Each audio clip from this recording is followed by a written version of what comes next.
Protagonist कहता है कि उसकी जिंदगी बोरिंग थी। वो एक नॉर्मल फैमिली में पैदा हुआ और नॉर्मल दिन बिताए। ज्यादातर दिन बेकार गुजरे।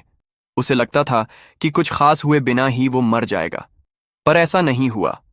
प्रोटैगनिस्ट की एक आंख चमकती है जब वो कहता है कि सब कुछ बदल गया। स्क्रीन पर एक ब्लॉन्ड कैरेक्टर दिखता है और वो कहता है कि उसे हीरोज ऑफ डेस्टिनी नाम का गेम मिला और इस तरह वो दुनिया का मालिक बन गया। हालांकि अब अपने अपार्टमेंट में वो बहुत खुश है क्योंकि आखिरकार वो अकेला है। ऐसा नहीं कि उसे स्कूल पसंद या नापसंद है। वो अपना पीसी ऑन करता है और कहता है कि जब वो गेम खेलता है तो अकेले में खुश रहता है। इस जगह वो प्रोटैगनिस्ट है। उसे हमेशा सिंगल प्लेयर गेम्स पसंद थे क्योंकि तुम काउंटलेस रूट्स खेल सकते हो, कई बार खेल सकते हो, तुम कुछ हैक्स भी यूज कर सकते हो और सिस्टम की सारी लिमिट्स को पार कर सकते हो। ये पूरी दुनिया सिर्फ एक प्लेयर के लिए ही मौजूद थी। हालांकि शर्मीले अंदाज में वो कहता है कि ये सब उसने सोचा था, लेकिन अब टाइम है शुरुआत करने का। वो लाइव स्ट्रीम ऑन करता है और कोई पूछता है कि क्या वो हफ्ते के बीच में सच में स्ट्रीमिंग कर रहा है। पूरी चैट उस आदमी का मजाक उड़ाने लगती है, पूछती है कि क्या वो कोई बेकार आदमी है जो स्कूल नहीं जाता और बस पीसी पर रहता है। तभी एजीजे नाम के किसी ने 10 ईवन का डोनेशन भेजा। हालांकि ज्यादा नहीं था, पर वो खुश था क्योंकि कुछ न कुछ तो मिला। फिर डीईए नाम के किसी ने 8,000 भेजे। अब वो कंफ्यूज हो गया। वो मॉनिटर पकड़ता है और चैट में सब जानना चाहते हैं कि ये पागल इंसान कौन है।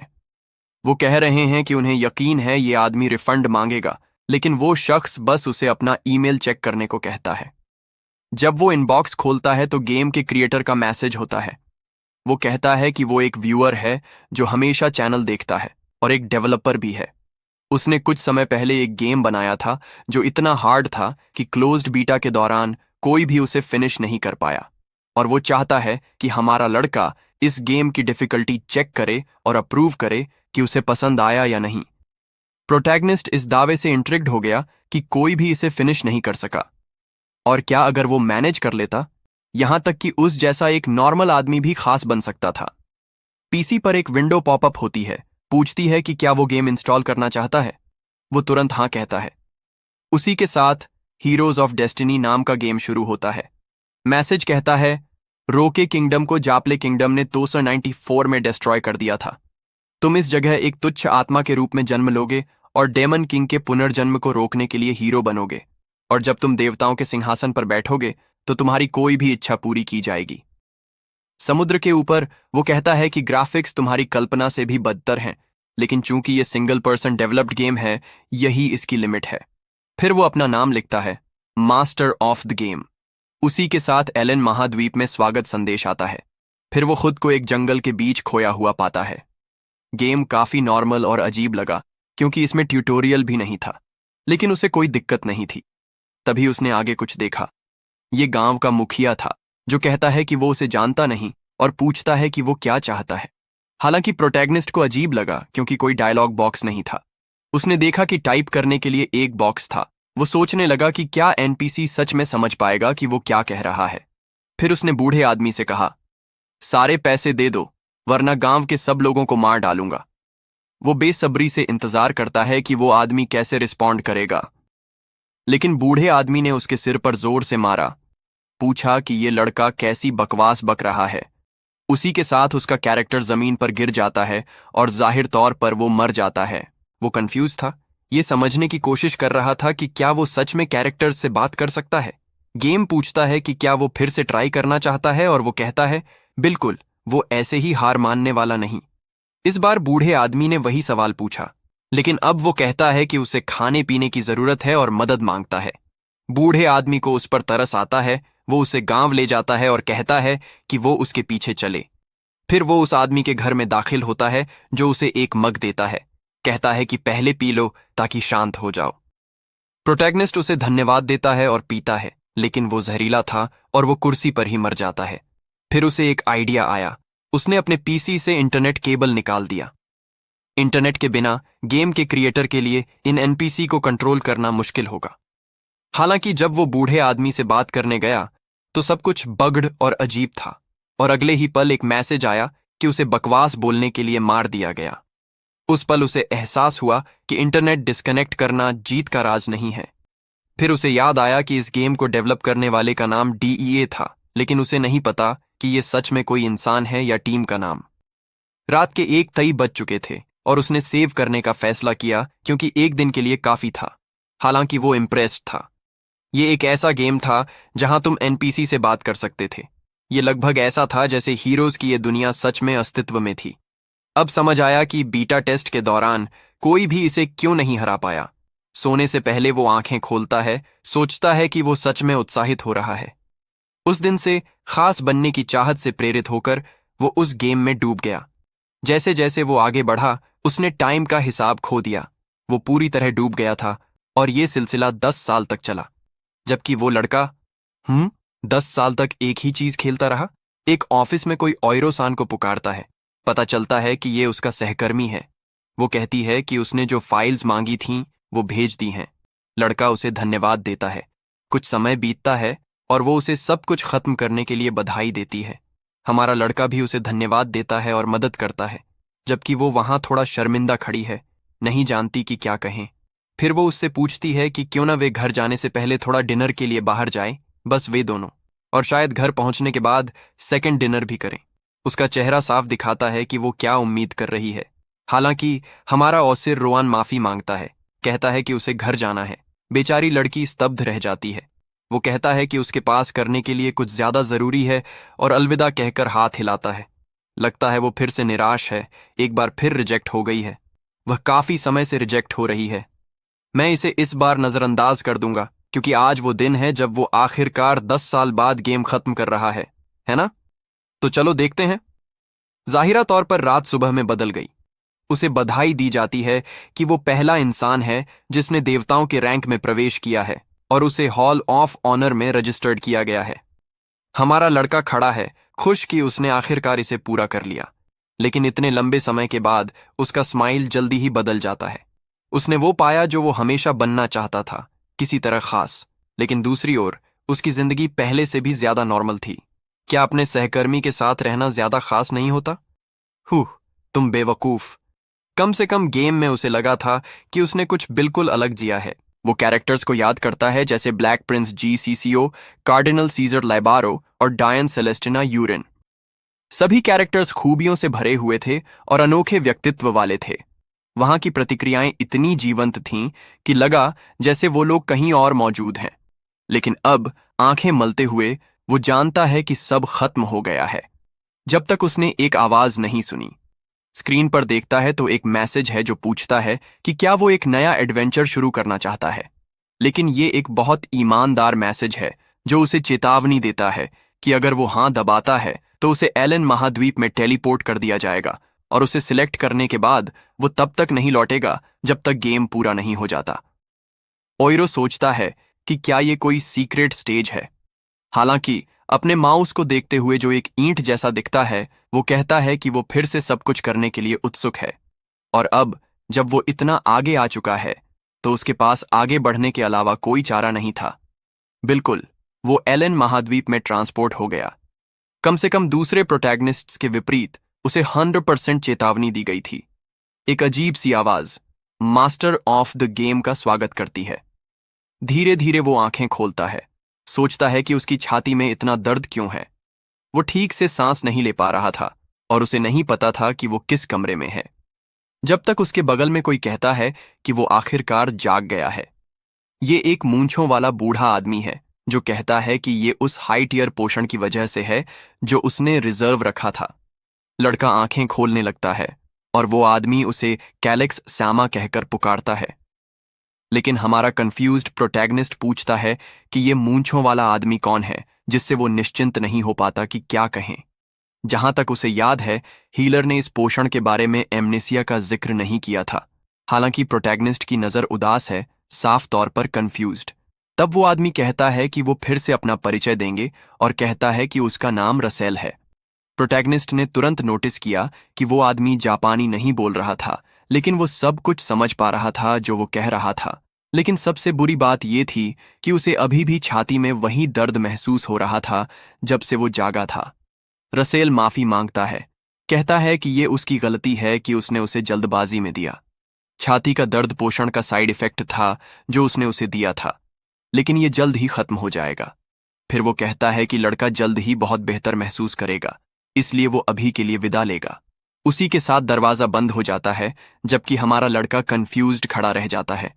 तो कुछ समय बीतता है और मोमबत्ती बुझ जाती है। वो फिर से आंखें खोलता है और बिस्तर से उठता है, शीशे के पास जाता है। जैसा उसने सोचा था, उसका शरीर बिल्कुल अलग महसूस होता है और ये साफ है कि वो किसी दूसरे शरीर में है। एक शरीर जिसके बारे में उसे नहीं पता कि ये किसका है। वो अपने जिए हुए 30 साल याद कर सकता है, लेकिन वो इस पल इस शरीर में अपना नाम भी नहीं जान पाता। शीशे में खुद को देखते हुए वो सोचता है कि दुनिया में ये व्यक्ति कौन है। तभी फेमस सिस्टम विंडो आती है। प्लेयर नाम कैलेक्स शिकिन। प्रोफेशन कोई नहीं, नोबल। हालत पूरी तरह पिटा हुआ और टूटा हुआ। लेवल 8। प्रतिष्ठा 3 स्टार्स। Approval rating 14%। इसके अलावा उसमें फाइनेंस, डेवलपमेंट और मिलिट्री की गवर्निंग स्किल्स हैं। कैलेक्स जो नोटिस करता है वो ये है कि ये स्क्रीन गेम सिस्टम्स इंटरफेस से बहुत मिलती जुलती है। अब महाद्वीप में भेजे जाने की बात सच में सच लगने लगी। वो पूरे गेम के मेन स्टेज में था, फेमस एलन महाद्वीप। वो अपना हाथ छाती पर रखता है और कहता है कि उसे पहले शांत होना है। फिर उसे कुछ अजीब महसूस होता है। वो फिर से अपनी छाती पर हाथ मारता है और दर्द से जमीन पर गिर जाता है। उसका ये शरीर एक खंडहर था और उसे नहीं पता था क्यों। लेकिन कम से कम ये साफ था कि ये सिर्फ एक सपना नहीं था। पहले उसे कैलेक्स शिकिन कहलाने की आदत डालनी होगी। वो बिस्तर पर जाता है और बार बार खुद से दोहराता है कि वो ही ये कैलेक्स है। जैसे ही वो इसके बारे में सोचता है, विंडो फिर से आ जाती है। उसे यकीन है कि ये वही चीज है जो सिर्फ वो देख सकता है। इस पल वो 15 साल का है और वो फैसला करता है कि अब इंफॉर्मेशन जुटाने का परफेक्ट टाइम है। आखिरकार अगर वो इस दुनिया में अपनी गार्ड डाउन करेगा तो उसे मार डाला जाएगा। वो सिस्टम चेक करता है और देखता है कि वो शिकिन काउंटी से ताल्लुक रखता है। अगर जगह का नाम और उसका लास्ट नेम एक जैसा है तो इसका मतलब वो इस जमीन के रूलिंग फैमिली का डायरेक्ट हियर है। कम से कम इस मामले में वो लकी था। तभी कोई दरवाजा खटखटाता है, उसे चौंका देता है। वो सोचता है कि ये कौन हो सकता है। उसे नहीं पता कि कैसे रिएक्ट करना है या कैलेक्स का नॉर्मल रिएक्शन क्या होगा। वो खुद से दोहराता रहता है कि वो कैलेक्स है, जबकि कुछ नहीं बोलता। फिर हम देखते हैं कि बाहर एक लड़की है। वो चाय का एक बड़ा कप लाई है जो भाप छोड़ रहा है। कहती है कि ये लड़के की दवा है। ये समझकर कि वो एक नौकरानी है, वो कुछ गरिमा के साथ काम करने का फैसला करता है और उसे अंदर आने को कहता है। लड़की कमरे में कदम रखती है, अनुमति मांगती है। कैलेक्स उस पर गौर से देखता है। जब वो अंदर आती है, घुटने टेकती है और दवा पेश करती है। ये कैसी दवा है? वो बस अंदर आई और मैं वहां कोई दवा नहीं देख रहा हूं। अब समझ आया। वो कह रही है कि ये अच्छी और गर्म है और उसे ट्राई करना चाहिए। हमारा लड़का, जिसे साफ तौर पर जिम मेंबरशिप की जरूरत है क्योंकि वो कुपोषित लगता है, पूछता है कि वो कौन है। लेकिन फिर उसे एहसास होता है कि ये पूछने से ये साफ हो जाएगा कि वो अपने सही दिमाग में नहीं है। लड़की कंफ्यूज्ड लगती है और पूछती है कि क्या वो ठीक महसूस नहीं कर रहा। तभी उसके सिर में सिस्टम विंडो पॉपअप होती है और वो कहता है नहीं। सिस्टम दिखाता है कि उसका नाम लीला है। वो 23 साल की है, प्रतिष्ठा -3 है और अप्रूवल रेटिंग बहुत कम है। हालांकि वो सिस्टम में कुछ अजीब नोटिस करता है। वो हॉसर, विस्काउंट और टेरिटरी से एफिलिएटेड है। ये सोचकर कि वे शिकिन काउंटी में हैं, ये सिस्टम में क्यों लिस्टेड है। इसके अलावा कुछ और भी अजीब है। उसकी कॉम्बैट कैपेबिलिटी असामान्य रूप से हाई है, एक साधारण नौकरानी के लिए बहुत ज्यादा। किसी के लिए जिसने गेम खेला है वो जानता है कि ये निश्चित रूप से एक साधारण नौकर, ऑर्डिनरी सर्वेंट के स्टैट्स नहीं है। वो वहां खड़ी है, उसे घूर रही है, साफ तौर पर इंतजार कर रही है कि वो पिए। लेकिन चाय को देखते हुए उसने पक्का मन बना लिया, नहीं, वो किसी और घर के लिए काम करने वाली से ये चीज नहीं पीने वाला। लीला पूछती है कि क्या वो ठीक है और उसे चाय पीने पर जोर देती है, लेकिन कैलेक्स बस उसे कहता है कि वहीं छोड़ दे और चली जाए। वो चमकीली मुस्कुराहट के साथ मुस्कुराने लगती है, जोर देकर कहती है कि वो अभी पी ले। कैलेक्स गुस्से से उसका हाथ पकड़ लेता है, शक करता है कि वो उसे किसी तरह मजबूर करने वाली है। लेकिन जैसे ही उसका हाथ उसके हाथ में आता है, वो खांसी का नाटक करता है और उसे एक तरफ गिरा देता है। जैसे ही कप गिरता है, वो सोचता है कि काफी है। जब सारा लिक्विड गिर जाएगा तो उसे पीने की जरूरत नहीं होगी। लेकिन तभी लीला स्पाइडरमैन लेवल रिफ्लेक्सेस का प्रदर्शन करते हुए हवा में कप को पकड़ लेती है। ये सुनिश्चित करती है कि एक बूंद भी बर्बाद न हो। उसे क्लासिक पीटर पार्कर मूव करते देख उसकी समझ में नहीं आता कि क्या करना है। वो कप वापस लेता है, धीरे धीरे, ये सोचते हुए कि उसके पास कैसी रिफ्लेक्सेस हैं। अगर उनकी आंखें मिलीं तो बुरा होगा, क्योंकि हो सकता है वो समझ जाए कि उसने जानबूझकर किया था। जब वो खड़ी होती है, वो सिर झुकाता है और दूर देखता है। वो चाय को डेस्क पर रख देती है, कहती है कि उसकी दवा सुरक्षित है। इस बीच वो बिस्तर पर लेटा है, उससे आंखें मिलाने से बचता है। वो जानता है कि इसमें जहर है और कोई रास्ता नहीं कि वो इसे पिए। वो आंखें बंद करता है, सोचता है कि उसे इस स्थिति के बारे में कुछ करना होगा। जैसे ही वो बेहोश होने वाला होता है, वो उसे गले लगा लेती है। वो पूछती है कि क्या वो ठीक है, और कैलेक्स सोचता है कि क्या उसने अभी के लिए स्थिति से बचने का प्रबंधन कर लिया। सिस्टम को देखते हुए वो पहले उस घर के बारे में और जानना चाहता है जिससे लीला ताल्लुक रखती है। पहले वो अपनी स्टेटस में देखता है कि वो काउंट की पहली पत्नी का बेटा है जो पहले ही गुजर चुकी है। वो सोचता है कि क्या दूसरी पत्नी से कोई हाफ सिबलिंग्स हो सकते हैं। उसे पता चलता है कि 16 साल की उम्र में उससे बड़ा एक है। तभी वो सिस्टम में देखता है कि नई पत्नी का नाम भी हिरन से खत्म होता है। वो तुरंत डॉट्स कनेक्ट करता है और एहसास करता है कि इस औरत ने लीला को भेजा होगा। अगर पहली पत्नी का बेटा कैलेक्स मर जाता है तो औरत का बेटा काउंट का टाइटल इनहेरिट करेगा। अजीब बात यह है कि ये पागल ठंडे पसीने से तरबतर हो रहा है, जबकि हमेशा की तरह उत्साहित महसूस कर रहा है। गेम हीरोज ऑफ डेस्टिनी मुश्किल से शुरू होता है। फिर वो लीला से कहता है कि अब वो बहुत बेहतर महसूस कर रहा है और उसे धन्यवाद देता है। लेकिन वो पूछता है कि सौतेली माँ कैसी है। लीला हैरान दिखती है और कहती है कि काउंटेस लड़के के खुदकुशी करने की कोशिश से बहुत परेशान है। वो उससे विनती करती है कि वो कभी ऐसा कुछ न करे। तभी कैलेक्स समझता है कि ये लड़का क्यों बिस्तर पर पड़ा था और इतना खराब हाल में था। छाती में दर्द को देखते हुए इस लड़के ने खुद खत्म करने की कोशिश की होगी। वो कहता है कि वो ऐसी चीजें अब नहीं करेगा, और लीला जवाब देती है कि काउंटेस ये सुनकर जरूर खुश होगी। वो उसे फिर धन्यवाद देता है और जाने को कहता है, लेकिन उसका एक्सप्रेशन बदल जाता है और वो कहती है कि उसने अभी तक अपनी दवाई नहीं ली। अब वो डर गया है। लगता है ये लानत लड़की तब तक नहीं जाएगी जब तक वो इसे नहीं पीता। समस्या ये है कि वो उसे मारने के लिए वहां है, और अगर वो मना करता है तो वो बस उसे सीधे ही खत्म कर सकती है। हालांकि वो गेम जानता है इस पल वो सिर्फ एक नाजुक किशोर है। वो मदद के लिए चिल्लाने की कोशिश कर सकता था, लेकिन क्या हो अगर कोई आने से पहले ही वो उसे काट डाले। वो निश्चित रूप से मर जाएगा। इससे पहले कि ऐसा हो, वो पहले ही उसकी तरफ मुड़ रही है और उसे एहसास होता है कि शायद उसके पास इसे पीने के अलावा कोई चारा नहीं है। लेकिन फिर वो खुद से सीधा सवाल पूछता है, वो उसे छुरा क्यों नहीं मारती और भाग जाती। अगर ये उसकी योजना है तो साफ है कि वो ध्यान नहीं खींच सकती। वो जहर एक तरीका है कि ये दिखे जैसे उसने खुदकुशी की हो। ये वही जहर है जो उस किसान ने उसे 10 साल पहले दिया था। और लीला कहती है कि अगर उसे पीने में तकलीफ हो रही है तो वो मदद कर सकती है। लेकिन कैलेक्स ने कुछ सीखा था जब वो ये गेम खेल रहा था, सबसे बुरा हमेशा होगा, इसलिए तैयार रहना सबसे अच्छा है। उसे यकीन है कि अगर वो मना करता है तो भी वो उसका मुंह खोलेगी और उसमें डाल देगी। ये पागल लाल हो रहा है, कह रहा है कि ये उसे वाकई उत्साहित करता है। सच में गेम हीरोज ऑफ डेस्टिनी कभी निराश नहीं करता। लीला बैठ जाती है और एक बार फिर चाय पेश करती है। अचानक वो जहरीली चाय पकड़ता है और सारी पी जाता है। लीला बस देखती रहती है जब जहर का असर आखिरकार होता है। जैसा उसने उम्मीद की थी, ये होना ही था। अब सवाल यह है कि वो इस संकट से कैसे निकलेगा। इस स्थिति को हल करने के लिए जरूर कोई व्यक्ति या वस्तु होगी। तभी उसे याद आता है कि रसेल ने कुछ हाई टियर पोशंस के स्टॉक होने का जिक्र किया था। उसे एक आइडिया आता है और वो लीला से कहता है कि वो बाहर जाए और रसेल को बुलाए। वो पूछती है क्यों, और वो उसे अपमानित करता है। पूछता है कि क्या उसे एक साधारण नौकर को खुद को एक्सप्लेन करना पड़ेगा।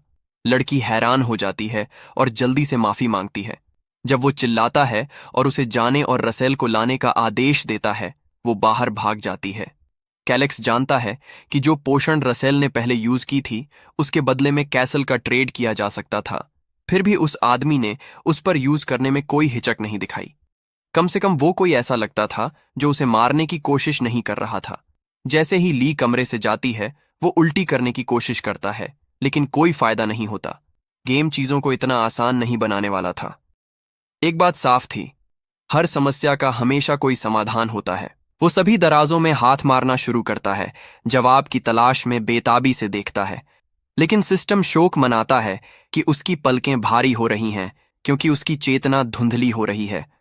वो खोजना जारी रखता है, किताबें फेंकता है और समाधान के लिए अंधाधुंध खोजता है, जब तक कि उसकी आंखें भारी नहीं हो जाती और वो जमीन पर गिर जाता है।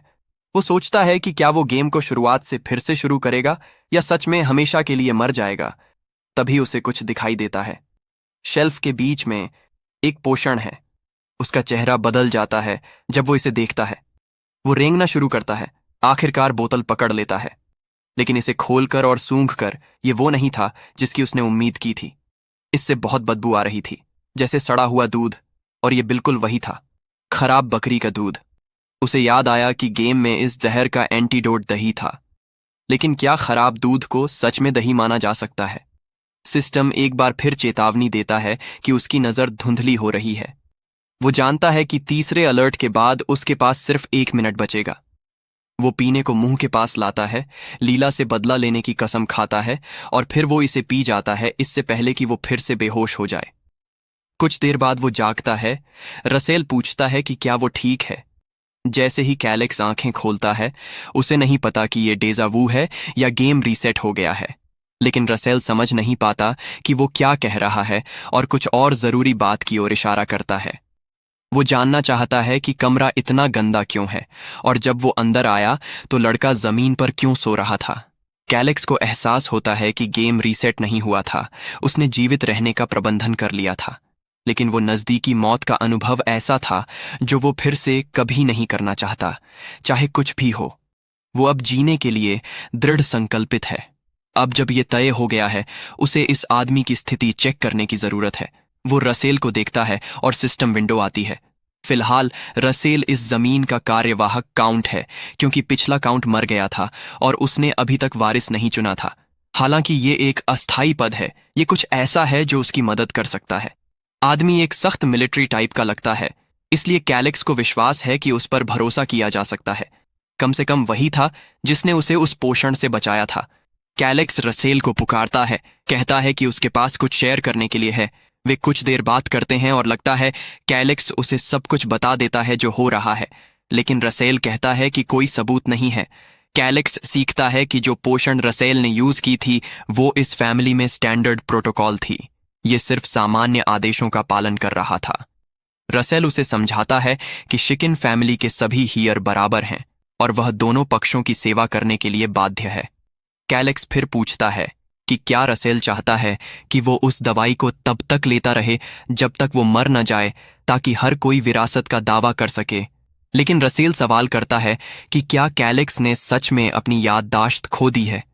उसे पता होना चाहिए कि शिकिन फैमिली गंभीर वित्तीय परेशानी में है।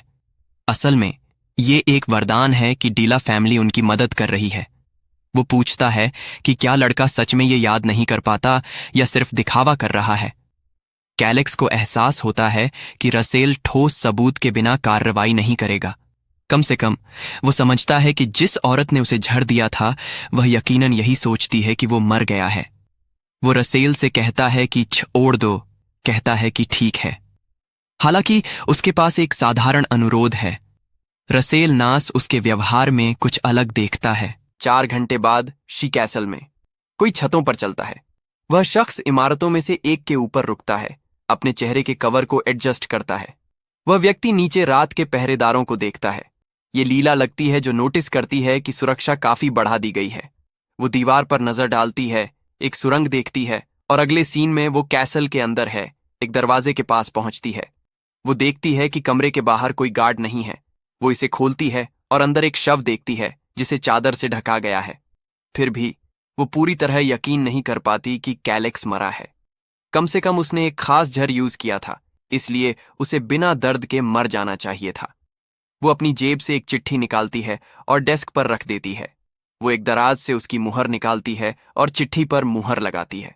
सब कुछ जगह पर होने के साथ उसे बस सुरक्षित निकलने की जरूरत है। लेकिन अचानक कोई उसके पीछे आता है और उसकी गर्दन पर तलवार रख देता है। वो तुरंत आवाज पहचान लेती है, लेकिन व्यक्ति कुछ नहीं कहता और वो सिर्फ डर सकती है कि ब्लेड उसका गला काट देगा। वो उसे रुकने की गुहार लगाती है और चिल्लाती है, दावा करती है कि बहुत देर हो चुकी है। लॉर्ड कैलेक्स पहले ही मर चुका है और अब शिकिन फैमिली सिर्फ ग्रुम्बाइन फैमिली की हो सकती है। बिल्कुल, ये रसेल है जो उसके पीछे खड़ा है, सब कुछ देख रहा है। वो एक पल के लिए चुप हो जाती है, फिर पूछती है कि क्या वो सिर्फ एक साधारण नोबल नहीं होना चाहिए जो फैमिली की सेवा करता है। लेकिन तभी लड़का खड़ा होता है और कहता है कि सब कुछ उसी तरह हुआ जैसा उसने उम्मीद की थी। मूर्ख लड़की चौंक गई है। क्या वो हमारा लड़का नहीं है? हमारा लड़का कहता है कि स्लो डेथ जहर काफी उत्तेजक है, लेकिन उसे दिलचस्प लगता है कि कैसे एक नोबल फैमिली दूसरे को जहर देने की कोशिश कर रही है। उसे यकीन है कि अगर ये बात सामने आई तो ये पूरी तरह बवाल बन जाएगी। अचानक लीला झुकती है और रसेल की पकड़ से अपना हाथ छुड़ाने की कोशिश करती है, लेकिन जैसे ही वो मुड़ने की कोशिश करती है, वो फिर से उसका हाथ पकड़ लेता है। एक तेज मोड़ और पसलियों पर वार के साथ वो लड़खड़ाती है, अपनी जांघें दिखाती हुई। कैलेक्स जानता है कि उनकी स्किल लेवल्स में 3 स्टेज का अंतर है। साफ है कि उसके पास कोई मौका नहीं है, लेकिन लीला जोर देती है, कहती है कि उसके पास कोई फिजिकल एविडेंस नहीं है, इसलिए कोई उस पर विश्वास नहीं करेगा। हालांकि कैलेक्स शांति से जवाब देता है कि एक नोबल की हत्या का प्रयास मौत की सजा देने योग्य है, भले ही दोषी खुद एक नोबल हो, और उसका सबूत साफ तौर पर वहीं डेस्क पर है। जब गवाहों की बात आती है तो वो उसकी ओर इशारा करता है, कहता है कि एक सामने खड़ा है। अचानक उसका एक्सप्रेशन बदल जाता है और बेचारी लड़की बेहोश होने लगती है। वो जमीन पर गिर जाती है, उसे छोड़कर अनिश्चित कि अब भी क्या हुआ। रसेल समझाता है कि वो बेहोश हो गई। वो अपना हाथ उसके शरीर पर रखता है और मना की एक अजीब गेंद देखता है। हमारा लड़का इसे पहचानता है, जिसे माना होल के नाम से जाना जाता है। रसेल समझाता है कि वो शायद किसी माना ब्रीदिंग तकनीक का इस्तेमाल करना नहीं जानती। वो शायद एक एलीट सैनिक के लेवल की है जिसकी अच्छी ट्रेनिंग हुई है। हालांकि रसेल कुछ अजीब नोटिस करता है। कैलेक्स इस जानकारी से इम्प्रेस्ड नहीं लगता, जिससे पता चलता है कि वो पहले से ही जानता था। वो याद करता है कि लड़के ने एक साधारण अनुरोध का जिक्र किया था। अब रसेल जानना चाहता है कि ये बच्चा पहले से कितना जानता है। कैलेक्स कहता है कि अभी के लिए उन्हें उसे कैद करने की जरूरत है, क्योंकि बाद में उन्हें कई एहसान मांगने हैं। शैतानी नौकरानी को एक कुर्सी से बांध दिया जाता है, उसका हाथ पोकेबॉल जैसा लगता है। जैसे ही वो उस पर एक पोषण फेंकता है, हमारी लड़की अपना चेहरा भी साफ करती है। जब वो जागती है तो खुद को कुर्सी से बंधी पाती है। कैलेक्स तुरंत स्लो डेथ जहर का जिक्र करता है। जाहिर तौर पर ये 3 से 6 घंटे में मारता है। ये उन लोगों के लिए आदर्श पोषण है जो अपनी जिंदगी खत्म करना चाहते हैं। वो अटकल लगाता है कि अगर वो ऐसे मरता तो हर कोई सोचता कि ये उसकी अपनी पसंद थी। वो उसका चेहरा पकड़ता है और पूछता है कि उसने ऐसा क्यों किया। वो अनजान बनती है, ये दिखावा करती है कि वो नहीं समझ पाती कि वो क्या कह रहा है। लेकिन कैलेक्स कहता है कि उसे यकीन है कि वो मरने से डरती थी, इसीलिए उसने जैसा व्यवहार किया वैसा किया। इसका मतलब है कि उसमें लेडी स्टेला के लिए जान देने की पर्याप्त वफादारी नहीं है। लेकिन लड़की चुप रहती है। वो रसेल से कहता है कि उसे बोलने पर मजबूर करे। रसेल उसका मुंह खोलता है और कैलेक्स के हाथ में कुछ देखता है, सोचता है कि ये क्या है। लेकिन कैलेक्स बस उसे उसके मुंह में फेंक देता है और वो तुरंत कुछ अजीब सी महक महसूस करती है। ये शायद फिर से वही बकरी का खराब दूध है, और वो रसेल को आदेश देता है कि उसे पिलाए। वो कुर्सी में चिल्लाती है, आजाद होने की कोशिश करती है, लेकिन कोई फायदा नहीं। जब रसेल छोड़ता है तो वो चिल्लाती है कि उसे क्या पिलाया गया। कैलेक्स बेपरवाही से कहता है कि ये सिर्फ थोड़ा सा जहर था। फिर वो पूछता है कि क्या वो सीट्स मैरियोनेट से परिचित है। डरी हुई वो दावा करती है कि ये असंभव है, कहती है कि उस जैसे परिवार के नोबल को ऐसी चीज नहीं मिल सकती। लेकिन कैलेक्स कहता है कि पर्याप्त पैसे से तुम जो चाहो कर सकते हो। इसे साबित करने के लिए वो कहता है कि रेसिपी का प्राइमरी इंग्रेडिएंट सफेद मूली है।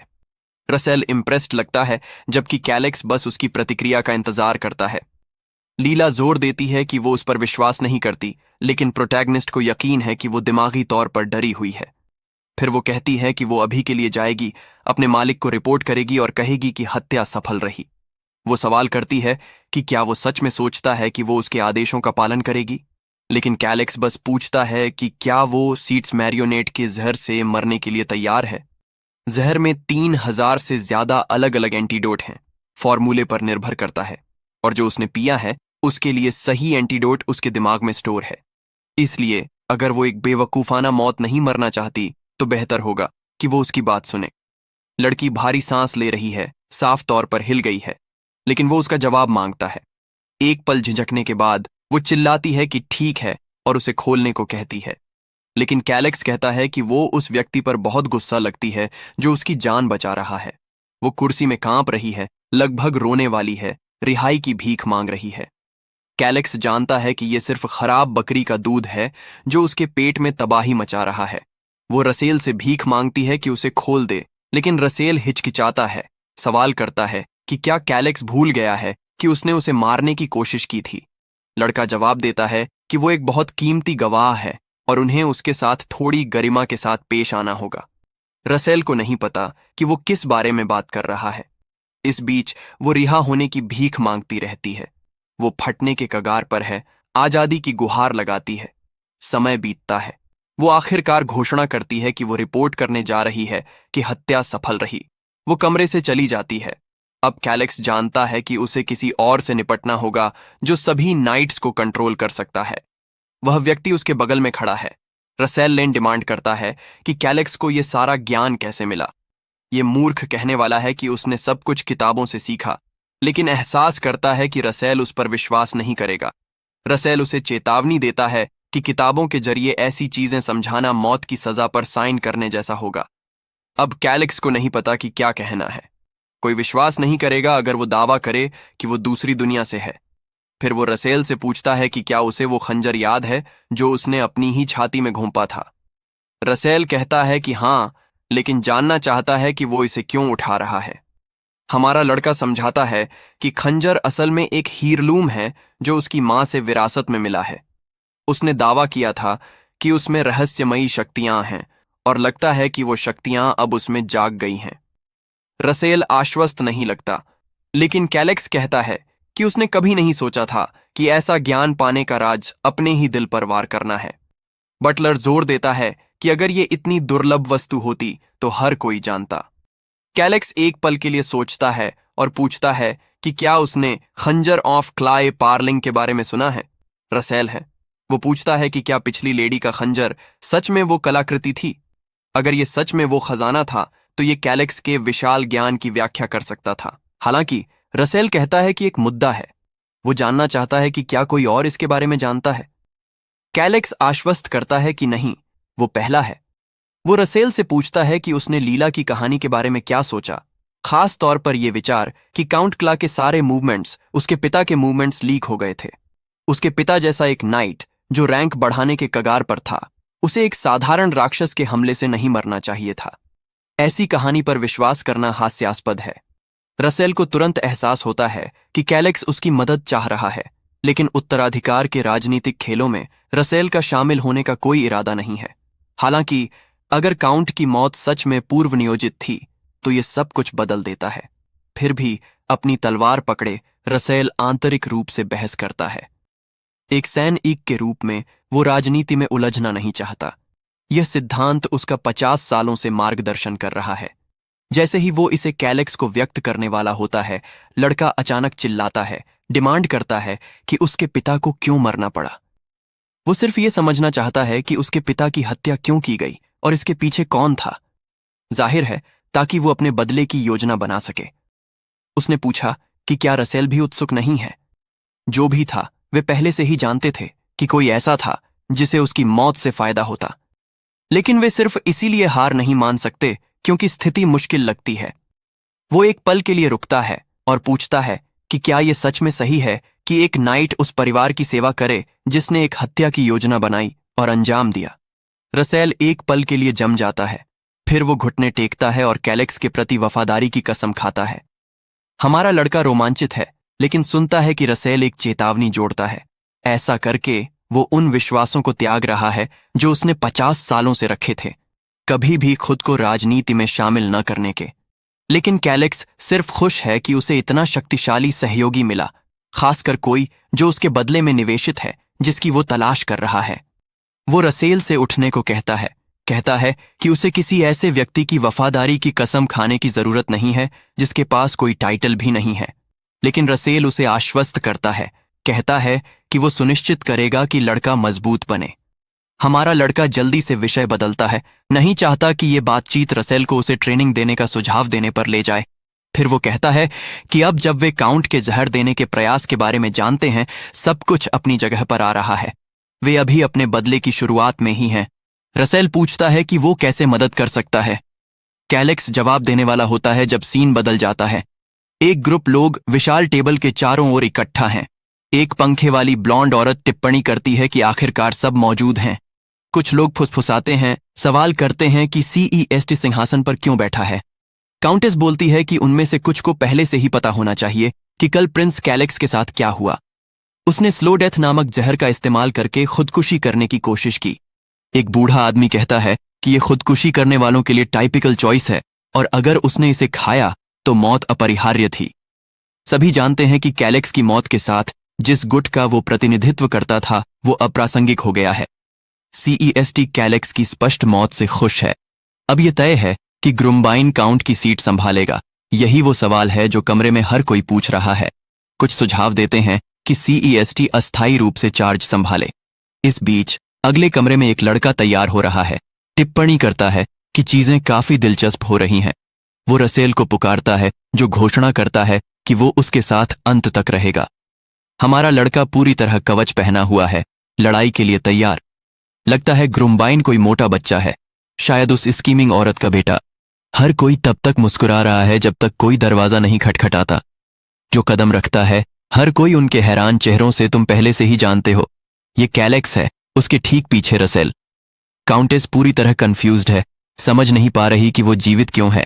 कमरे में सभी एक ही सवाल फुसफुसाने लगते हैं। कैलेक्स सीईएसटी तक मार्च करता है और उसका नाम लेकर पुकारता है। वो उसे सूचित करता है कि जिस सिंहासन पर वो बैठी है वो उसका नहीं है। वो शांत रहने की कोशिश करती है, टिप्पणी करती है कि वो कितना ऊर्जावान लग रहा है और पूछती है कि वो कैसा महसूस कर रहा है। वो मुस्कुराता है, कहता है कि उसने जहर पिया लेकिन किस्मत से बच गया। फिर वो उसे चेतावनी देता है कि वो अपनी योजनाओं में बहुत जल्दबाज थी। वो उसे शांत होने को कहती है और बेबुनियाद आरोप न लगाने को कहती है। हालांकि उसने कभी उसे अपनी मां स्वीकार नहीं किया, उसे हत्यारा कहना अक्षम्य है। वो चिल्लाती है, घोषणा करती है कि ग्रैंड हॉल में कोई भी अपने शब्दों की जिम्मेदारी लेता है। लेकिन कैलेक्स जवाब देता है कि ये प्रभावशाली है कि वो एक्सपोज्ड होने के बाद भी इतनी बेईमान बनी हुई है। डचेस को पता नहीं है कि वो क्या प्लान कर रहा है। कैलेक्स बस कहता है कि अभी के लिए ये अगला कदम है। अचानक वो ताली बजाता है और कोई कमरे में दाखिल होता है। लीला अंदर चलती है और वो घोषणा करता है कि गवाह के पास कहने के लिए कुछ है।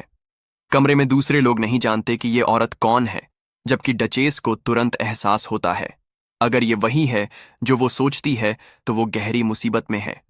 लीला घुटने टेकती है और कैलेक्स उससे अपना नाम बताने को कहता है। लड़की धीरे धीरे आंखें खोलती है, ग्रुम्बाइन की ओर देखती है और खुद का परिचय लीला के रूप में देती है। अब डचेस घबरा रही है।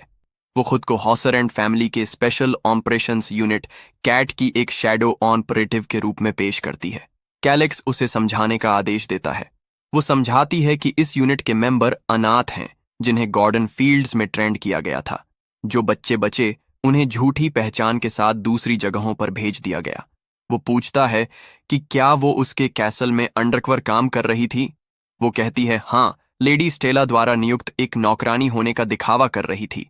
कैलेक्स फिर पूछता है कि क्या वो अपना असली मिशन जानती थी। लीला मानती है कि हाँ।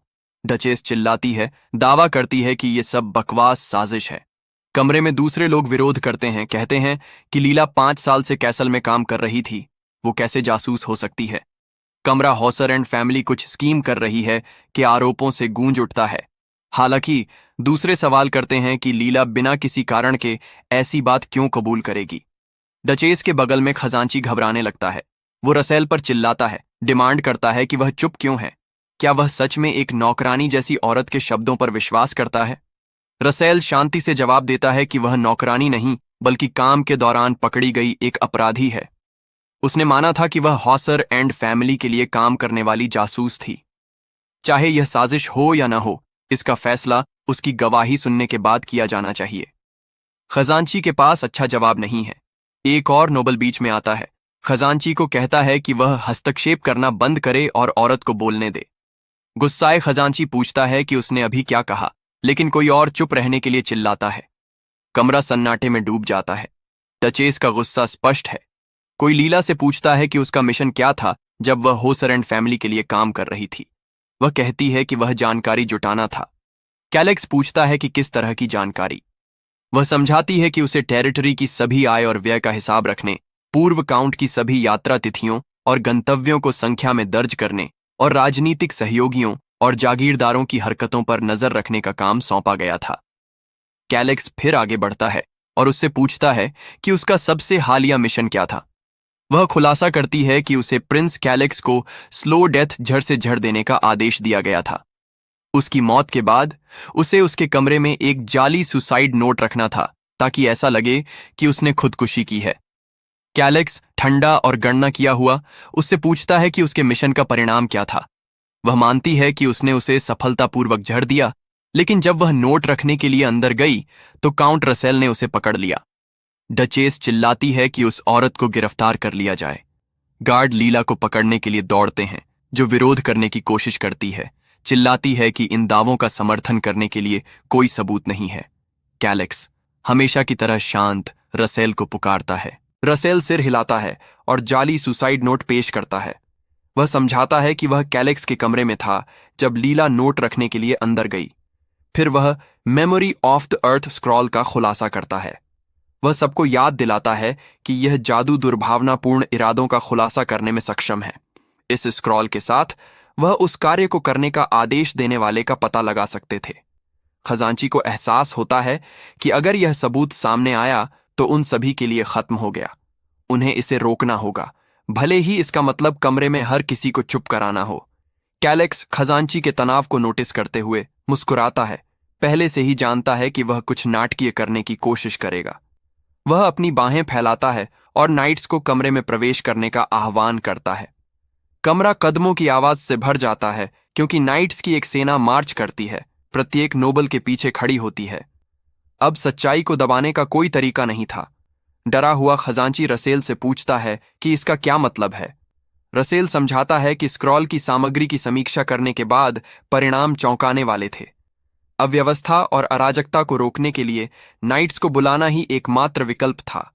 नोबल्स विरोध करते हैं, दावा करते हैं कि पवित्र ग्रैंड हॉल में सैनिकों को लाना गलत है। इस बीच ग्रुम्बाइन, मोटे हियर एपेरेंट, स्तब्ध खामोशी में बैठा है, मूर्ख की तरह दिख रहा है। डचेस नाइट्स की उपस्थिति का मतलब यह जानकर कि सबूत अकाट्य है, जानती है कि वह फंस गई है। अब वह कुछ नहीं कर सकती। कैलेक्स फिर रसेल से पूछता है कि अपने ही परिवार के सदस्य को मारने का प्रयास करने वाले नोबल की सजा क्या है। रसेल जवाब देता है कि यह फांसी की सजा है। डचेस हताशा में अपने सुअर जैसे बेटे को पकड़ लेती है और घोषणा करती है कि उसका इससे कोई लेना देना नहीं था। वह कैलेक्स की ओर मुड़ती है, विनती करती है, कहती है कि हालांकि वे खून से संबंधित नहीं है, फिर भी वह उसकी मां है। वह उसे विश्वास करने के लिए भीख मांगती है, लेकिन कैलेक्स सिर्फ लीला की ओर देखता है, एक धूर्त मुस्कान के साथ। वह उससे पूछता है कि क्या यह सच है। लीला कांपते हुए खुलासा करती है कि जब उसे लेडी काउंटेस से आदेश मिले तो प्रिंस ग्रुम्बाइन मौजूद था। कैलेक्स मुस्कुराता है और डचेस निराशा में डूब जाती है, चिल्लाती और रोती है, दावा करती है कि यह सब झूठ है। लेकिन क्या यह झूठ है? हमारा लड़का अप्रभावित घोषणा करता है कि उसे परवाह नहीं है अगर यह झूठ है। वह उन दोनों को पछाड़ने के लिए दृढ़ है। आखिरकार वही है जिसने पहली बार उसे मारने की कोशिश की, जिससे वे असली कायर हैं। उसे रोती हुई देखकर वह घोषणा करता है कि फॉक्स हंट अब अपने चरम पर पहुंच गया है। जैसे ही डचेस वहां बैठी है, उसका जबड़ा व्यावहारिक रूप से आघात से चिपका हुआ है। कोई अचानक टेबल पर हाथ पटकता है और कैलेक्स को पुकारता है।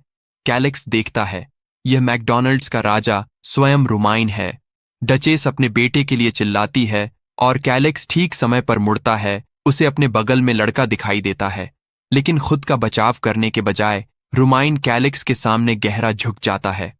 पूरा कमरा स्तब्ध रह जाता है जब ग्रुम्बाइन चींटियों की तलाश कर रहे होने जैसा फर्श घूरता है। दूसरे नोबल उसे खड़े होने का आग्रह करते हैं, जानना चाहते हैं कि क्या हो रहा है, लेकिन रुमाइन कैलेक्स को पुकारता है, कहता है कि वह कोई भी सजा स्वीकार करेगा, बशर्ते उसकी मां को बख्श दिया जाए। डचेस भ्रमित और घबराई हुई ग्रुम्बाइन को चिल्लाने लगती है कि वह अपनी सीट पर लौट आए। नोबल फुसफुसाते हैं कि चीजें बहुत आगे बढ़ गई हैं, लेकिन स्पष्ट है कि ग्रुम्बाइन ने अपनी मां को बचाने के लिए एक रेखा पार कर ली है। कैलेक्स तुरंत एहसास करता है कि अगर वह अब दोनों को मारने का आदेश देता है तो उसे खलनायक के रूप में देखा जाएगा। वह सोचता है कि क्या यह हर समय ग्रुम्बाइन की योजना थी। अपने गुस्से के बावजूद वह रुमाइन के कंधे पर हाथ रखता है और कहता है कि अगर वह सच में अपनी मां की इतनी परवाह करता है तो उसके पास कोई चारा नहीं है। रुमाइन उम्मीद और आशा के साथ देखता है, पूछता है कि उसका क्या मतलब है। कैलेक्स कहता है कि अगर रुमाइन अपनी भागीदारी कबूल करता है तो वह उसकी मां के लिए कम सजा का अनुरोध करेगा, लेकिन वह उसे चेतावनी देता है कि वह सावधानी से सोचे कि इसका क्या मतलब है। रुमाइन झिझकता है, निश्चिंत नहीं कि क्या कहना है, जबकि डचेस उसे चिल्लाती है कि कुछ भी अनावश्यक न करे। वह कैलेक्स को अपने सबसे बड़े बेटे को धमकाना बंद करने का आदेश देती है, लेकिन अन्य नोबल टोकते हैं, उसे पहली बार कैलेक्स को मारने की योजना बनाने के लिए दोषी ठहराते हैं। इस बीच रुमाइन खोया हुआ लगता है, ये समझ नहीं पा रहा कि सब कुछ इतनी भयानक तरह से नियंत्रण से कैसे बाहर हो गया।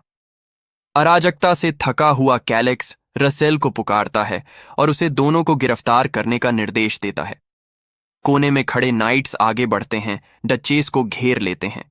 वह उन्हें रुकने का आदेश देती है, पूछती है कि केक या वे जानते हैं कि वह कौन है, लेकिन बगल से ग्रुम्बाइन बस देख सकता है क्योंकि उसकी मां का मुंह बंद कर दिया जाता है। वह अपनी मुट्ठी बांधता है। कैलेक्स उसकी ओर मुड़ता है और पूछता है कि क्या वह उसे झड़ देने के प्रयास के अपराध की जिम्मेदारी लेगा। अपने डर के बावजूद ग्रुम्बाइन अप्रत्याशित साहस दिखाते हुए इसे स्वीकार करता है। सी ने इसकी आशा की थी। आखिरकार यही एकमात्र चाल थी जो ग्रुम्बाइन के पास बची थी। गणना में प्रभावित होकर कैलेक्स घोषणा करता है कि चूंकि उसने सबूत पूरी तरह से सामने आने से पहले कबूल कर लिया, परिवार का नाम बदनाम नहीं होगा। हालांकि उसकी सजा के हिस्से के रूप में ग्रुम्बाइन को अपने माना को स्थायी रूप से सील करना होगा ताकि यह साबित हो सके कि वह आगे नुकसान नहीं पहुंचाएगा। ग्रुम्बाइन ने यह उम्मीद नहीं की थी। इस किंगडम में समाज वर्गों में विभाजित है, नोबल, नाइट्स, सामान्य लोग और गुलाम। नाइट बनने का एकमात्र तरीका शरीर को मजबूत करने के लिए माना का उपयोग करना है। अपने माना को सील करना एक सामाजिक मौत की सजा के समान है। नोबल रुमाइन बेताबी से अपनी मां की ओर मुड़ता है, जो फर्श पर पड़ी है, अनिश्चित कि वह क्या करेगा।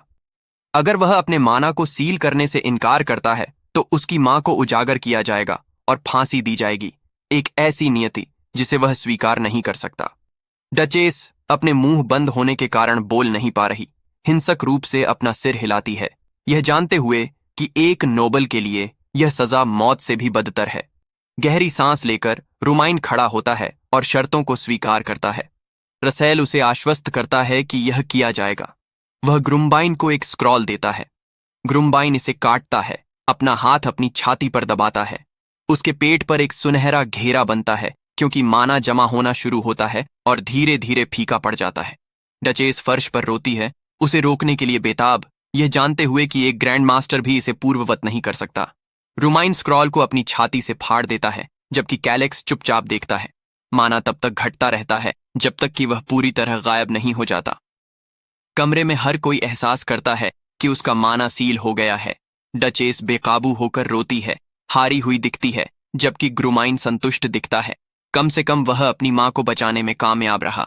लेकिन वह फर्श पर पड़ी है, विलाप करती है कि सब खत्म हो गया है। अपने बेटे की भोलेपन और मासूमियत से निराश है, भले ही वह उसकी जैविक संतान है। रुमाइन अपनी मां की ओर मुड़ता है, उसे सांत्वना देने की कोशिश करता है, कहता है कि उसने हमेशा एक कलाकार बनने का सपना देखा है। लेकिन डचेस अपने मुंह बंद होने के कारण क्रोध में कैलेक्स का नाम चिल्लाती है। अपने बंधनों से मुक्त होकर वह कैलेक्स को शाप देती है और पीढ़ियों तक उसके परिवार को बर्बाद करने की कसम खाती है।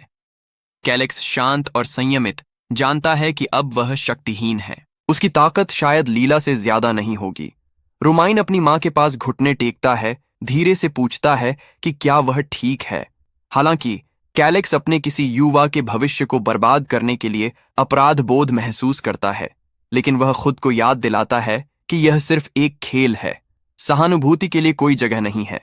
रसेल उसे देखते हुए भ्रमित लगता है क्योंकि कैलेक्स अगले कदम के लिए खुद को तैयार करता है। अब जब वे इतनी दूर आ गए हैं तो कोई पीछे मुड़कर नहीं देखता। कैलेक्स रसेल को शेष मामलों को आगे बढ़ाने का आदेश देता है।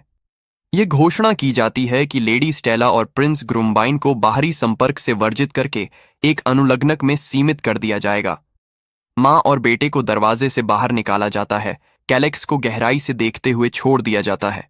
फिर वह खजांची के पास जाता है, उसे महत्वपूर्ण दस्तावेज लीक करने का आरोप लगाता है। परिणाम स्वरूप खजांची को उसके पद से हटा दिया जाता है, कैद कर दिया जाता है और जांच के तहत रखा जाता है। बूढ़ा खजांची बहाने बनाने की कोशिश करता है, दावा करता है कि उसकी स्थिति अलग है। वह एक सैनिक को कोसता है जिसे यह पसंद नहीं आता और उसके पेट पर एक ठोस मुक्का मारता है। उसके साथ गंजे आदमी को घसीटकर ले जाया जाता है। कैलेक्स इस सारे उथल पुथल के कारण थोड़ा असहज महसूस करता है, लेकिन कम से कम चीजें उसके पक्ष में काम कर रही हैं। कमरे में बचे लोग डर से कांपते हैं, डरते हैं कि अगले उन्हें दंडित किया जा सकता है। कैलेक्स को देखते हुए वे कुछ समझने लगते हैं। रसेल का समर्थन इसका मतलब है कि सभी नाइट्स इस राजकुमार के साथ हैं। एक तरह से उत्तराधिकार विवाद पहले ही समाप्त हो चुका है। रसेल की कैलेक्स के प्रति वफादारी कमरे में हर किसी के लिए एक सीधी चेतावनी है। कैलेक्स सुरक्षा प्रमुख को बुलाता है, जो घबरा कर पहुंचता है। रसेल बीच में आता है, घोषणा करता है कि उस व्यक्ति को उसके सभी कर्तव्यों से निलंबित कर दिया गया है। सुरक्षा प्रमुख के पास स्वीकार करने के अलावा कोई चारा नहीं है, जबकि कमरे में दूसरे और भी चिंतित हो जाते हैं, डरते हैं कि वे अगले हो सकते हैं। अचानक एक आदमी कोने में बैठा माफी मांगता है।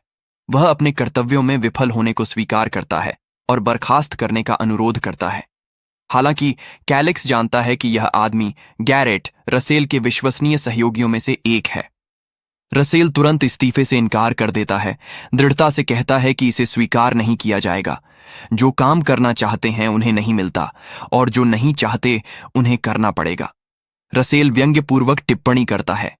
कमरा घटना में शामिल सभी अधिकारियों की सूची तैयार करता है।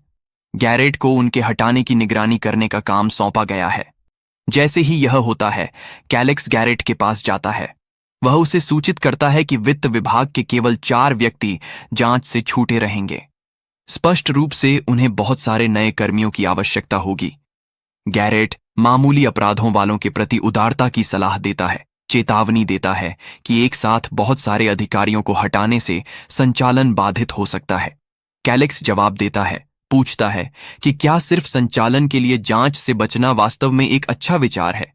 वह तर्क देता है कि क्षमा देना उदारता के रूप में नहीं देखा जाएगा, इसे कमजोरी के रूप में देखा जाएगा। गैरेट जोर देकर कहता है कि कई अधिकारी सिर्फ गलत पक्ष के साथ जुड़े थे, लेकिन कैलेक्स बीच में टोकता है, कहता है कि उसका निर्णय पहले ही हो चुका है। यह देखकर कि राजकुमार नहीं हटेगा, गैरेट मानता है कि वह मदद नहीं कर सकता, लेकिन आश्चर्य करता है कि यह 1 साल का लड़का इतना दृढ़ कैसे बन गया। कमरा रसेल की ताकत और गैरेट की बुद्धि से अवगत है। अब दोनों कैलेक्स के पक्ष में खड़े हैं, उसकी स्थिति को मजबूत करते हैं। हमारा लड़का मुस्कुराता है, ये जानते हुए कि काउंटी लगभग उसकी पकड़ में है। अचानक एक नीली रोशनी चमकती है। वह सिस्टम खोलता है और घोषणा करता है कि अब अपनी प्रतिभा का और अधिक उपयोग करने का समय आ गया है। जैसे ही सिस्टम इंटरफेस दिखाई देता है, वह कमरे में हर किसी का विश्लेषण करना शुरू कर देता है। उसकी आंखों में चमक और उसकी कुटिल मुस्कान उसे एक पागल की तरह दिखाती है। कैलेक्स विरोधी गुटों से संबंधित या अस्पष्ट निष्ठा वाले हर व्यक्ति की पहचान करता है। उन व्यक्तियों को हटाने के लिए चिह्नित किया जाता है। यहां तक कि बेकार लोग भी उसकी जांच से नहीं बचेंगे। केवल वे ही जो उसकी निष्ठा परीक्षा में उत्तीर्ण होंगे, उसकी भविष्य की योजनाओं में बने रहेंगे।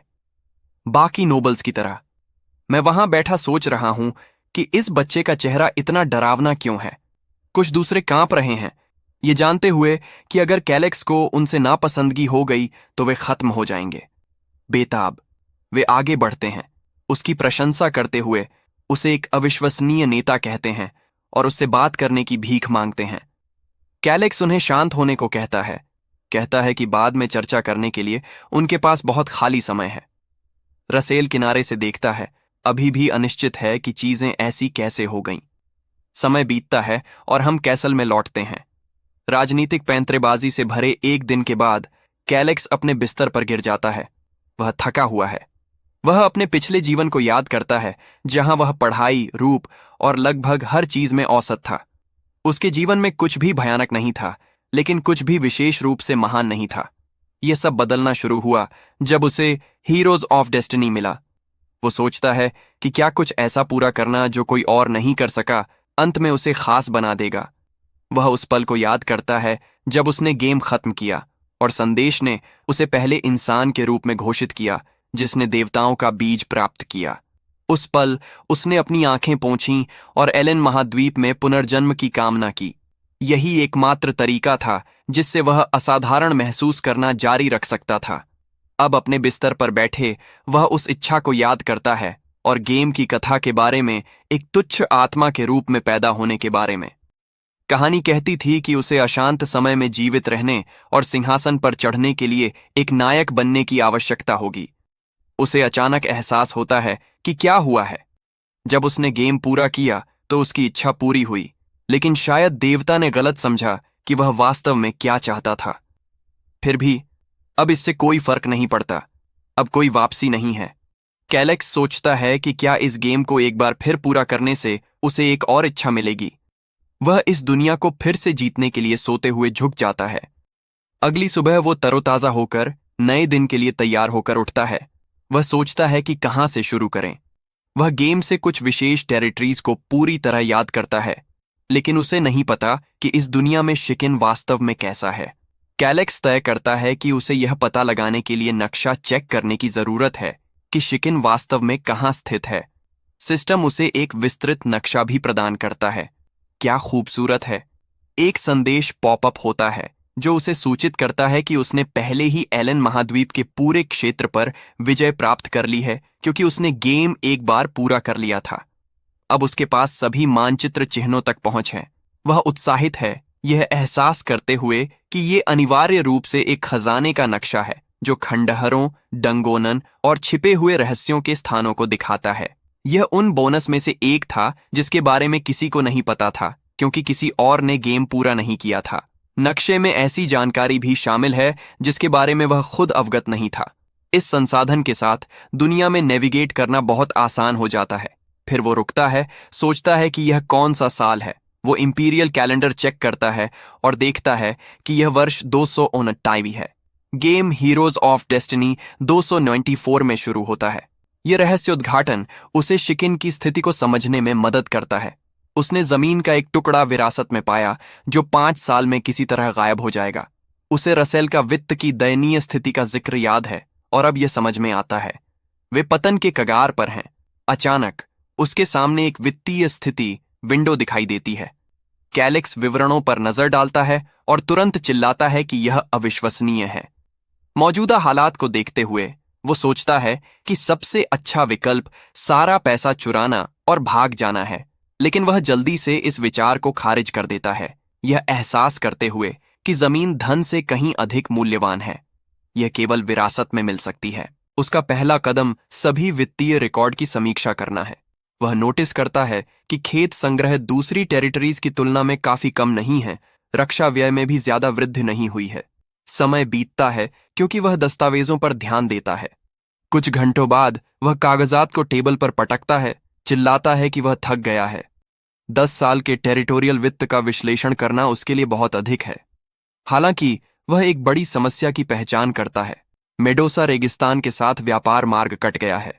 जाहिरा तौर पर एक अन्य राष्ट्र ने एक अधिक लाभदायक व्यापार मार्ग स्थापित किया है, जिससे व्यापारी दूर चले गए हैं।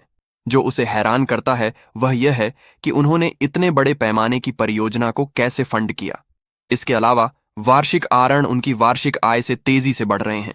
केवल आंकड़े इस रहस्य को हल करने के लिए पर्याप्त नहीं हैं। उसे और जानकारी की जरूरत है।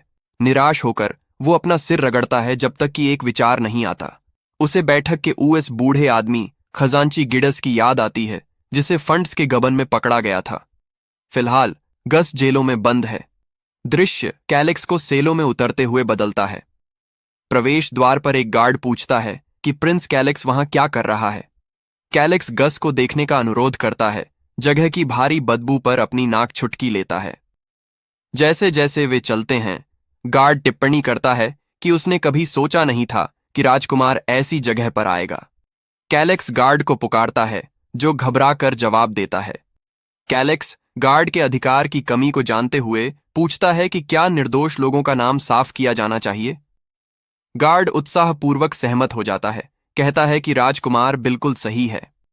कैलेक्स जारी रखता है, सुझाव देता है कि जो अपराधी आजादी के हकदार नहीं हैं, उन्हें भी फिर से जांचा जाना चाहिए। गार्ड सल्यूट करता है, दावा करता है कि वह पूरी तरह समझ गया है। हालांकि कैलेक्स पूरी तरह नहीं समझ पाता कि यह आदमी क्यों अपनी पिछली वफादारी छोड़कर उसके साथ काम करने लगा।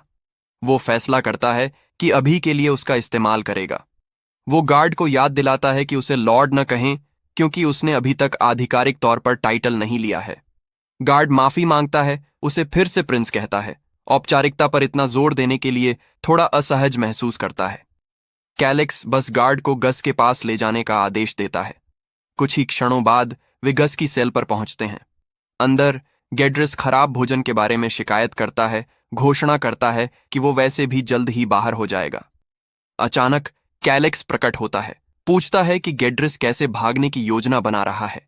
उसकी आस्तीन में क्या अविश्वसनीय योजना है। गेड्रिस मुस्कुराता है, आत्मविश्वास से कहता है कि वह राजकुमार का इंतजार कर रहा था। वह दावा करता है कि कैलेक्स उस पर एहसान रखता है। भ्रमित कैलेक्स जवाब देता है कि उसने गेड्रिस पर कुछ भी बकाया नहीं है। एकमात्र चीज जो वह सुनिश्चित करेगा वह यह है कि उसकी फांसी की रस्सी इतनी मजबूत हो कि टूटे नहीं। लेकिन गेड्रिस बिल्कुल भी मूर्ख नहीं। तर्क देता है कि हालांकि वह अभी जेल में है, लेकिन वह शिकिन के वित्त का प्रबंधन करने के 20 साल के अनुभव वाला एकमात्र व्यक्ति है। अगर राजकुमार उसे देखने आया है तो यह उसी कारण से होना चाहिए। कैलेक्स उसे याद दिलाता है कि उसने अपना वित्तीय पद खो दिया है, लेकिन गेड्रिस जवाब देता है, पूछता है कि क्या वह शिकिन के विशाल आरण के बारे में उत्सुक है। कैलेक्स का गुस्सा भड़क उठता है, क्योंकि चालबाज खजांची अपनी स्थिति से अनजान लगता है। इस बीच गेड्रिस अहंकार पूर्वक मुस्कुराता है। अचानक कैलेक्स गार्ड को पुकारता है और पूछता है कि क्या कोई यातना विशेषज्ञ हाथ में है। गार्ड झिझकता है, लेकिन पुष्टि करता है कि उनके पास एक है। कैलेक्स उसे विशेषज्ञ लाने का आदेश देता है। जब गार्ड फिर से झिझकता है, कैलेक्स चिल्लाता है, पूछता है कि क्या ऐसा लगता है कि वह मजाक कर रहा है। डरा हुआ गार्ड मान जाता है, पीछे धूल का एक बादल छोड़ता हुआ। गुस्से में कैलेक्स तय करता है कि गेड्रिस को समझना होगा कि इस टेरिटरी में चीजें कैसे संभाली जाती हैं। गेड्रिस जल्दी से एहसास करता है कि अगर एक यातना विशेषज्ञ शामिल हो जाता है तो वह असली मुसीबत में है। कैलेक्स टिप्पणी करता है कि गेड्रिस जैसे किसी व्यक्ति में शायद दर्द सहने की ज्यादा सहनशीलता नहीं होगी। वो मुस्कुराता है और गेड्रिस को शुभकामनाएं देता है। अगर तुम 3000 तक प्रतिरोध करते हो तो मुझे प्रभावित करोगे। शायद मैं तुम्हें एक साथ नहीं बल्कि धीरे धीरे लटकने दूंगा। गेड्रिस हैरान रह गया। यह बच्चा उसकी उम्मीद से कहीं अधिक गंभीर था। वह तुरंत दया की भीख मांगना शुरू कर देता है, विनती करता है कि उसके पास मूल्यवान जानकारी है जो टेरिटरी को बहुत लाभ पहुंचा सकती है। कैलेक्स अप्रभावित उसे बात शुरू करने को कहता है। गेड्रिस समझाना शुरू करता है कि शिकिन के कर्ज कैसे बने। इस टेरिटरी के सभी बड़े कर्ज एक व्यापारी जेरार्ड मर्कस से जुड़े हैं। गेड्रिस कहता है, जाहिरा तौर पर जेरार्ड हॉसिन परिवार के लिए एक गुप्त तिजोरी का प्रबंधन करता है। हॉसिन खनन पर रॉयल टैक्स से बचने के लिए जेरार्ड का उपयोग करते हैं। लेकिन कैलेक्स बीच में टोकता है, पूछता है कि क्यों न सिर्फ जेरार्ड को रॉयल परिवार को रिपोर्ट कर दिया जाए और आरण उस पर स्थानांतरित कर दिया जाए, या शायद उसे गिरफ्तार करने से पहले आरण अधिकार बेच दिए जाए। गेड्रिस स्तब्ध दिखता है, स्पष्ट रूप से सुझाव से प्रभावित। वह एक अविश्वसनीय योजना है, वह हकलाता है, एक ऐसा जो मैंने पहले कभी नहीं सोचा था। गेड्रिस विस्तार से बता सकता है, लेकिन गार्ड अचानक लौटता है, घोषणा करता है कि वह टेरिटरी का सबसे अच्छा यातना विशेषज्ञ लाया है। कैलेक्स उत्साह से चमक उठता है, जबकि गेड्रिस और अधिक बेताबी से दया की भीख मांगने लगता है। मुझे पता है जेरार्ड की गुप्त तिजोरी कहाँ है, वह बोलता है। यह कैलेक्स का ध्यान खींचता है, लेकिन इससे पहले कि वह प्रतिक्रिया दे सके, यातनाकर्ता गेड्रिस को जमीन पर धकेल देता है, उसे चुप रहने को कहता है। गेड्रिस जोर देकर कहता रहता है, चिल्लाता है कि वह सच बता रहा है। उसने शिकिन में इतने लंबे समय तक काम किया है कि वह अकेला है जो तिजोरी का स्थान जानता है। कैलेक्स अपने जूते से गेड्रिस के चेहरे पर कदम रखता है, उसे बोलने का आदेश देता है। तिजोरी वास्तव में कहाँ है?